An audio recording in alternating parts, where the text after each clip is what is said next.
The inevitability of war, a philosophical examination. War is a natural condition of man.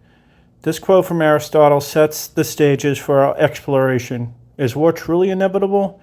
As we delve into this question, we'll examine war not just as a historical or political phenomenon, but as a deeply philosophical problem that has grappled thinkers for centuries. Introduction. What is war? At its core, it's a state of armed conflict between states or groups within them. But the concept of inevitability adds a layer of complexity. Does war simply happen, or is it a choice? Philosophical perspectives such as realism, such as just war theory, and considerations of human nature offer lenses through which to view this question. Realism and war. Realism, a school of thought in international relations, paints a rather stark picture. It emphasizes power, self-interest, and competition between states as the driving forces of the international system. In this view, states are like billiard balls, constantly colliding, and war is simply an extension of politics by other means. If states are inherently self-interested and the international system lacks a higher power to enforce order, is war simply the inevitable outcome?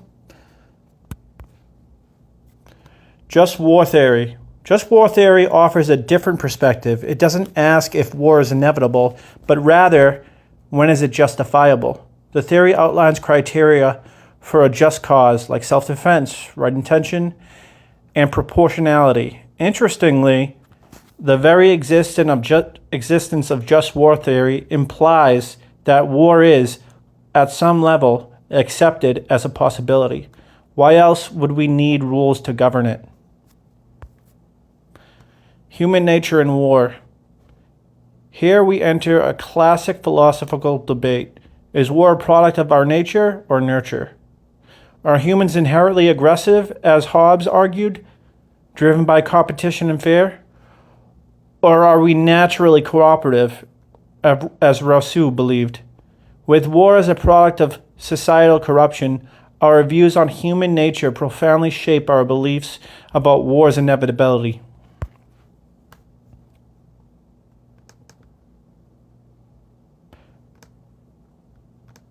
Thucydides' trap.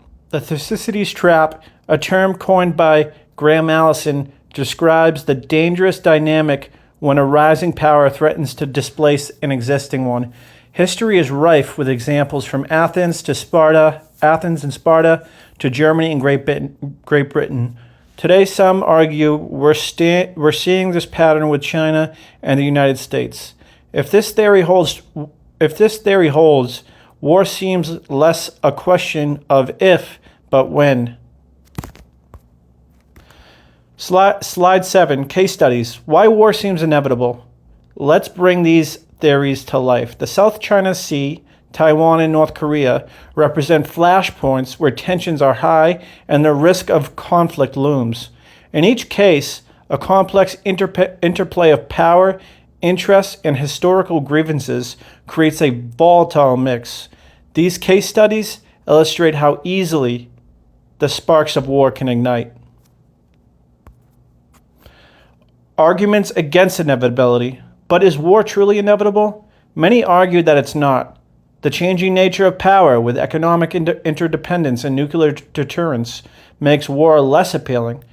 International institutions and diplomacy offer avenues for peaceful conflict resolution, and perhaps, most importantly, the moral argument. The sheer horror of modern warfare gives us pause. Gas attacks, biological weapons, nuclear bombs, civilian casualties. It's worse than ever before. The role of technology. Technology adds another layer of complexity. On one hand, advancements like cyber warfare and autonomous weapons increase the risk of conflict. On the other hand, technology can also facilitate communication, surveillance, and early warning systems, potentially preventing war. The impact of technology on war's inevitability is a double-edged sword. So like the direct phone line between the United States president and Putin, or whatever the leader of Russia is in this day and age. So without that, without the existence of telephone or the existence of telecommunication, we would be a lot worse off and a lot more skittish when it comes to nuclear weapons. Because all we have to do is say, hey, did you launch a nuke at us? Oh, no, that must be like some sort of error message. Conclusion. Is war inevitable? As we've seen, there's no easy answer. Whether war is inevitable depends on your philosophical perspective, your analysis, global dynamics, and your faith in humanity's capacity for peace. But the question itself is crucial. How we answer it shapes our policies, our actions, and ultimately our future. References.